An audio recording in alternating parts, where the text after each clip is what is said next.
হল কংগ্ৰেছী বিধায়ক শ্বেৰমান আলী আহমেদকো চোকা সমালোচনা কৰিছে খুমটাই সমষ্টিৰ বিজেপিৰ বিধায়কগৰাকীয়ে। শ্বেৰমান আলী আহমেদ এজন অভদ্ৰ মানুহ। উল্লেখ্য যে হৰিশংকৰ ব্ৰহ্ম কমিটিক লৈ সৰব হৈছিল বিধায়ক আহমেদ। ব্ৰহ্মৰ প্ৰতিবেদনক গৰুৰ গোবৰ আখ্যা দিছিল আৰু তাৰ বাবে মৃণাল শইকীয়াই বিজেপিৰ বিধায়ক মৃণাল শইকীয়াই এইবাৰ শ্বেৰমান আলী আহমেদক উভতি ধৰিছে আৰু আনহাতে ম্যানমাৰে ৰোহিংগিয়াক বিতৰণ কৰাৰ পন্থাৰে অসমৰ পৰাও বিদেশী খেদিব লাগে বুলি মন্তব্য কৰিছে আৰু বিদেশী সমস্যাই জোৰ পুৰি হাত পালেহি সেইবাবে ম্যানমাৰৰ পৰা যেনেদৰে ৰোহিংগিয়াসকলক খেদা হ'ল তেনেদৰে অসমৰ পৰাও বিদেশী খেদিব লাগে বুলি মন্তব্য কৰিছে খুমটাই সমষ্টিৰ বিজেপি বিধায়ক মৃণাল শইকীয়াই। ইতিমধ্যে যেটো সময়ত ম্যানমাৰ ৰাখাইন প্ৰদেশৰ পৰা ১.৫ লক্ষাধিক ৰোহিংগিয়াক খেদি পঠোৱা হৈছিল ৰাষ্ট্ৰসংঘই সহানুভূতি প্ৰকাশ কৰিবলগীয়া এক অৱস্থাৰ সৃষ্টি হৈছিল। চান চুকিৰ সৈতে ইতিমধ্যে আলোচনা হৈছিল বিভিন্ন পক্ষৰ আৰু বিভিন্ন প্ৰেক্ষাপটত তাৰ পৰৱৰ্তী সময়ত এইবাৰ দেখিবলৈ পোৱা গৈছে যে সেইসকল ৰোহিংগিয়া যিসকলক এতিয়া বৰ্তমান সময়ত ৰাষ্ট্ৰহীন হৈ পৰিছে সেই ৰোহিংগিয়াসকলক যেনেদৰে খেদা হৈছে বৰ্বৰভাৱে অত্যাচাৰ চলাই খেদা হৈছিল সেই ৰোহিংগিয়াসকলক তেনেদৰে এতিয়া অসমৰ পৰাও বিদেশী খেদিব লাগে বুলি এক মন্তব্য কৰিছে বিজেপিৰ বিধায়ক মৃণাল শইকীয়াই। বিতৰণৰ সমস্যাটো আছেই, কি ধৰণে কৰিব কেনেকৈ কৰিব সেইটো এটা ডাঙৰ সমস্যা আচলতে।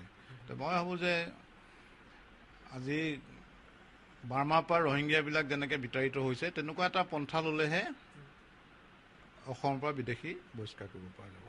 সেইটোতো দেখ কথা 15খন জিলাত ইতিমধ্যে আমি অসমীয়াবিলাক মাইনৰিটিত পৰিণত হ'লোঁ আৰু গোটেই অসম এদিন পৰিণত হ'ব বুলি ডাঙৰ ডাঙৰ বুৰঞ্জীবিদে কৈ গৈছে।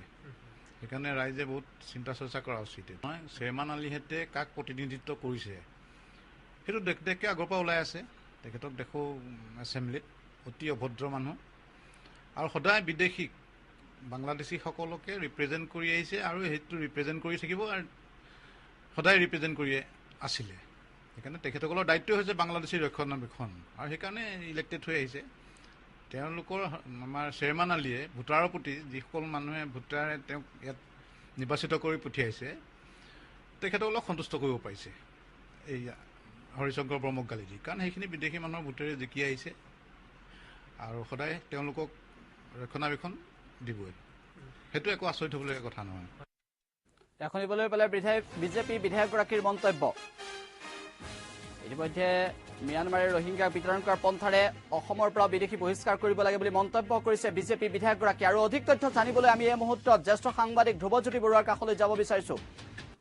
ধ্ৰুৱজ্যোতি বৰুৱা, ইতিমধ্যে ৰাষ্ট্ৰসংঘৰ পৰাও সহানুভূতি লাভ কৰিবলৈ সক্ষম হৈছে ৰোহিংগিয়াসকলে। ৰাষ্ট্ৰসংঘইও কৈছে যে ৰাষ্ট্ৰহীন ৰোহিংগিয়াসকলক সংস্থাপন কৰক আৰু সেইটো মুহূৰ্ততে অসমৰ এগৰাকী বিজেপি বিধায়কে ম্যানমাৰৰ পৰা যেনেদৰে ৰোহিংগিয়াসকলক বিতৰণ কৰা হ'ল আৰু তেনেদৰে অসমৰ পৰা বিদেশী বহিষ্কাৰ কৰিব লাগে বুলি কোৱা মন্তব্যত ইতিমধ্যে প্ৰতিক্ৰিয়াৰ সৃষ্টি হৈছে। কি জনাব এই মুহূৰ্তত?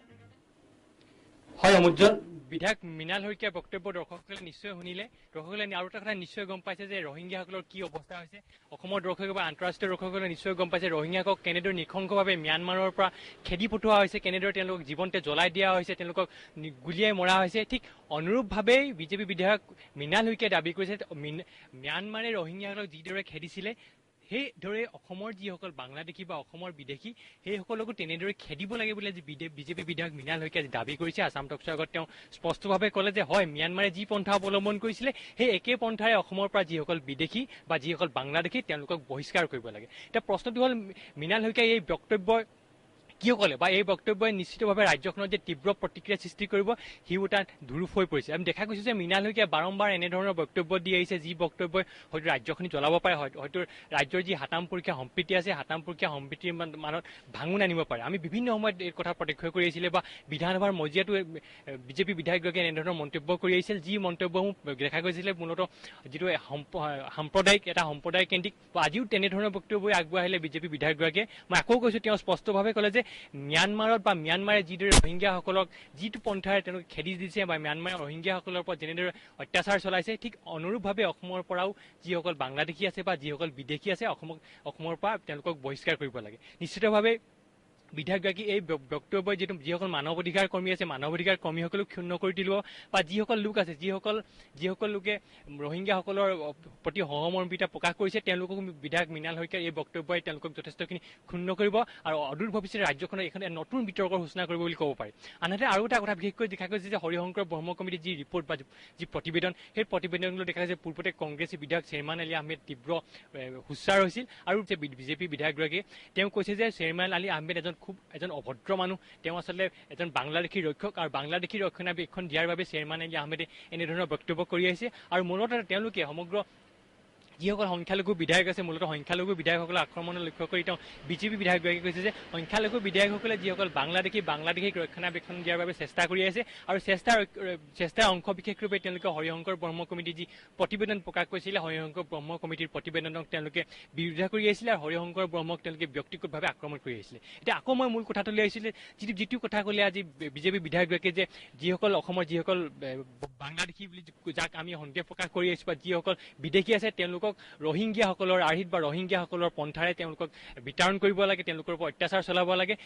তেওঁৰ এই বক্তব্যই নিশ্চয় অদূৰ ভৱিষ্যতে ৰাজ্যখনক পুনৰ অগ্নিগৰ্ভ কৰি তুলিব।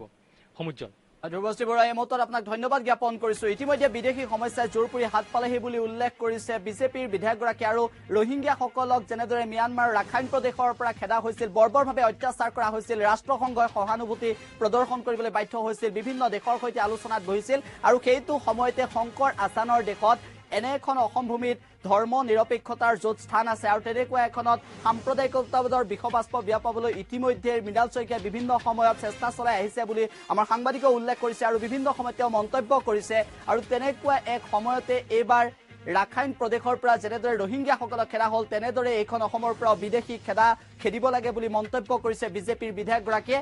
আচলতে ৰাষ্ট্ৰীয় নাগৰিকপঞ্জী উন্নীতকৰণৰ জৰিয়তেহে অসমৰ পৰা বিদেশী বহিষ্কাৰ ক্ষেত্ৰত দায়িত্ব ল'ব লাগে অতি শীঘ্ৰে আৰু তাৰ পৰিৱৰ্তে সাম্প্ৰদায়িকতাবাদৰ বিষবাষ্প বিয়পাই এইখন অসমক কোনো কাৰণতে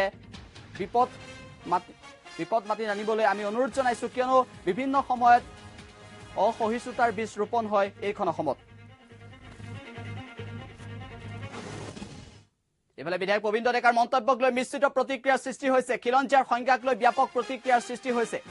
অগপ বিধায়ক ৰমেন্দ্ৰ নাৰায়ণ কলিতাৰ বিৰোধিতা এই প্ৰসংগত দলৰ মজিয়াত আলোচনা কৰা হ'ব, সংবাদ মাধ্যমক জনালে ৰমেন্দ্ৰ নাৰায়ণ কলিতাই। প্ৰবীণ ডেকাৰ যুক্তিক সমৰ্থন জনাইছে আব্দুল খালেকে। বিৰোধিতা কৰিলে অসম জাতীয়তাবাদী যুৱ ছাত্ৰ পৰিষদ, সদৌ অসম ছাত্ৰ সন্থাই বিৰোধিতা কৰিছে আৰু বিদেশী খিলঞ্জীয়া নসজাবলৈ প্ৰবীণ ডেকাক সকিয়নি প্ৰদান কৰিছে অসম জাতীয়তাবাদী যুৱ ছাত্ৰ পৰিষদে। অসম চুক্তি কাৰ্যকৰী কৰিলেহে বিদেশীৰ সমস্যাটো সমাধান হ'ব। সেইটোতো মই নিশ্চয় নুই কৰিবই লাগিব। এইটো মই কেতিয়াও মানিব নোৱাৰোঁ যে অসম চুক্তিৰ আধাৰত বিদেশী ইয়াৰ পৰা বিতাড়িত নহ'ব বা এই সমস্যাটো সমাধান নহ'ব। চাওক, এইটো আমি নিশ্চয় সভাপতিয়ে এই ক্ষেত্ৰত চিন্তা চৰ্চা কৰিব। আমাৰ দলীয় সভাত নিশ্চয় এই কথাখিনি আলোচনা হ'ব। সেইটো খিলঞ্জীয়া বুলি যে কৈছে সেইটোত মই একমত নহয়। সেইটো আমাৰ দলে আলোচনা বিলোচনা কৰি তাৰ উত্তৰ দিব। অসম চুক্তিখন ৰূপায়ণ কৰা আচলতে প্ৰথমৰ পৰাই বহুত কেনা লাগি আহিছে আৰু সেইটো মই ইমান আশাবাদী নহয় যে এইটো ৰূপায়িত হ'ব। আপুনি মানি ল'বনে 71 আগত সকলোকে কিন্তু নাই সেইটো মানি ল'বলগীয়া কথাই নহয়। সেইটো কোনেও মানি নলয়, কেতিয়াও মানি লোৱা নহ'ব। এইটো শংকৰ ব্ৰহ্ম ডাঙৰীয়া যেতিয়া ভূমি কমিটিখনক দায়িত্ব দিয়া হয় তেতিয়া হৰিশংকৰ ব্ৰহ্ম ডাঙৰীয়াও এই মতকে পোষণ কৰিছিল যে 1971 চনৰ 25 মাৰ্চলৈকে যিসকল আছে তেওঁলোক সকলোৱে খিলঞ্জীয়া চাওক, এক খিলঞ্জীয়া মই প্ৰবীণ ডেকাক সংজ্ঞাটো যদি প্ৰবীণৰ ডেকা ডাঙৰ সংজ্ঞাটো যদি মানি লোৱা হয়, মই ভাবোঁ যে ৰাজ্যখনৰ সামাজিক পৰিস্থিতি বহু পৰিমাণে স্বাভাৱিক অৱস্থালৈ আহিব। কিন্তু প্ৰবীণ ডেকাৰ ধাৰণাটোক মই বেয়া বুলি নকওঁ।